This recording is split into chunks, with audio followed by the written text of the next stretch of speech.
what is the kind of journey, the mindset change that needs to happen for us to truly run a proper democratic dispensation?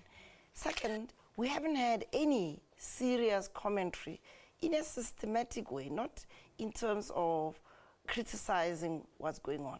Why don't we have an opportunity for South Africans to govern as citizens?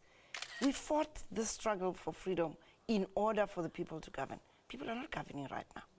And no one is actually taking that up as a serious political issue. So we are going to take it up. We're going to launch a 1 million signature campaign to say to South Africans, you have a right to govern. So the 1 million signatures intend to do what? Is it like a petition?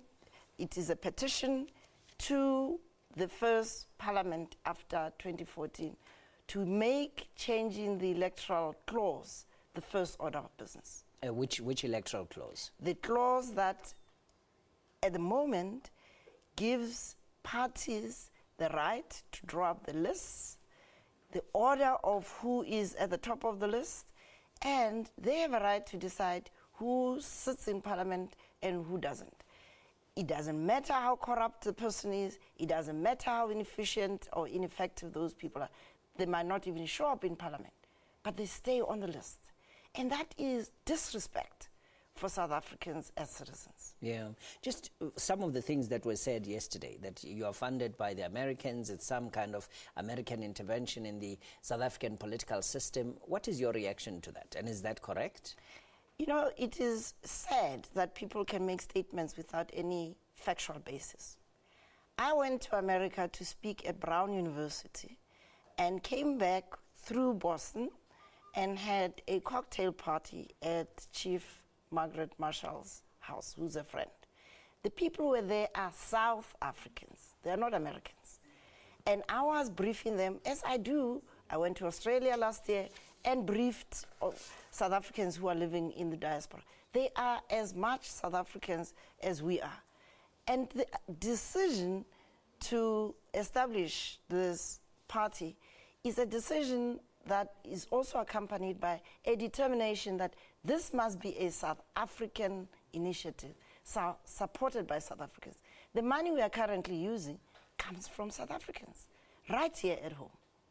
Now, there's a tweet that I saw earlier this morning that concerned me.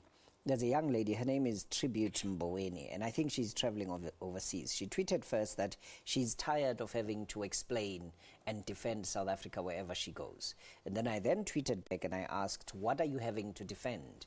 She says they are convinced, the people where she is, that when you come to South Africa, you'll get gunned down, you'll get mugged, you'll be raped, or any of a combination of these anywhere you find yourself in South Africa.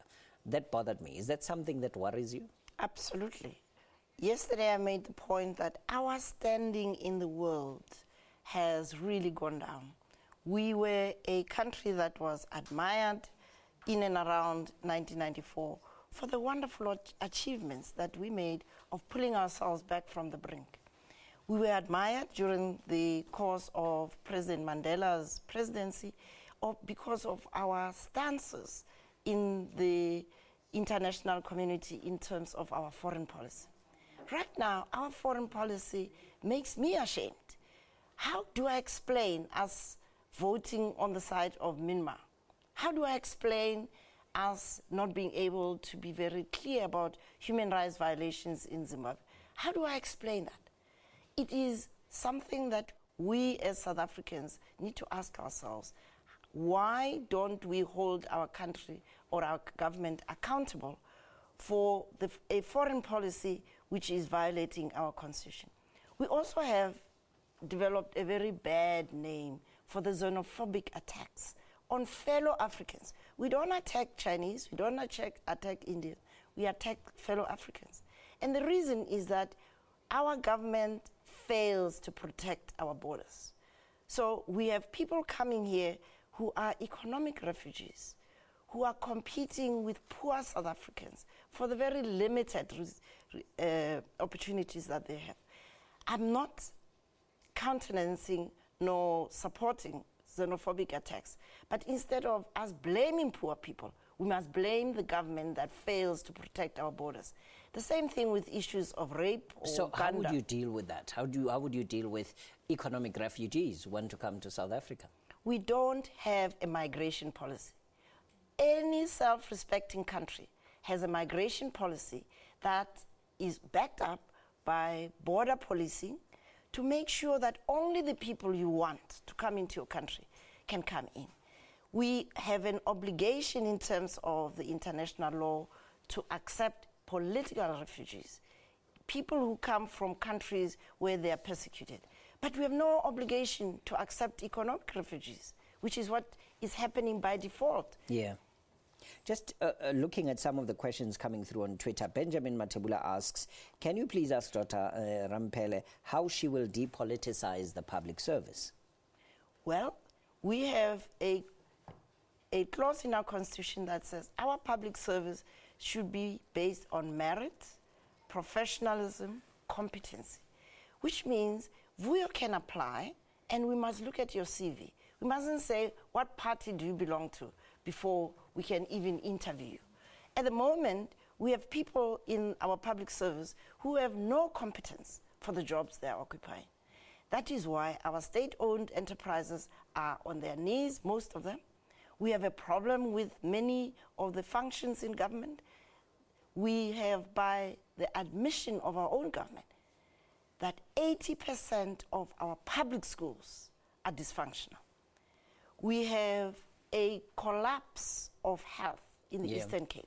Okay. So all of those things are indicators of people being in jobs that they cannot do. And this is not a reflection on South Africa not having the expertise, but the expertise that is there is not being utilized because of party deployments.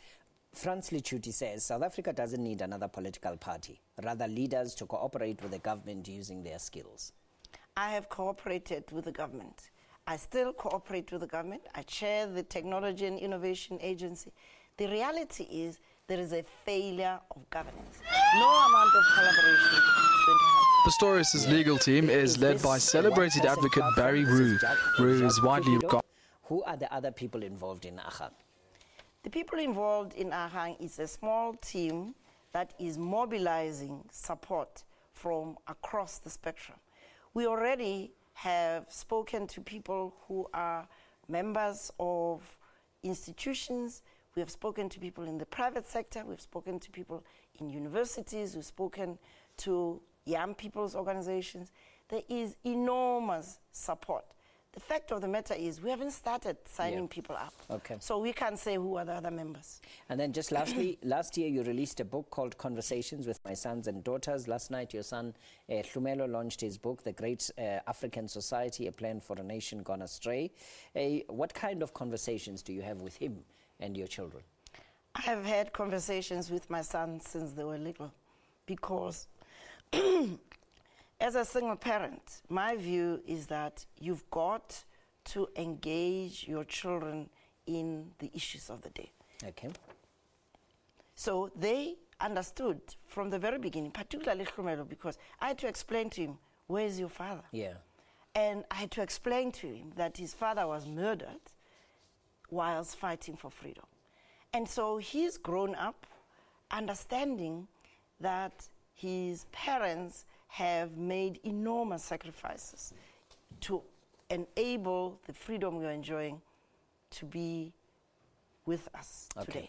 Thank you very much. Dr. Mamphela Ramphele joining us this morning, yesterday announcing that she was launching a political platform and announcing also she would contest the 2014 elections coming up in a year's time here. A little later on, after 7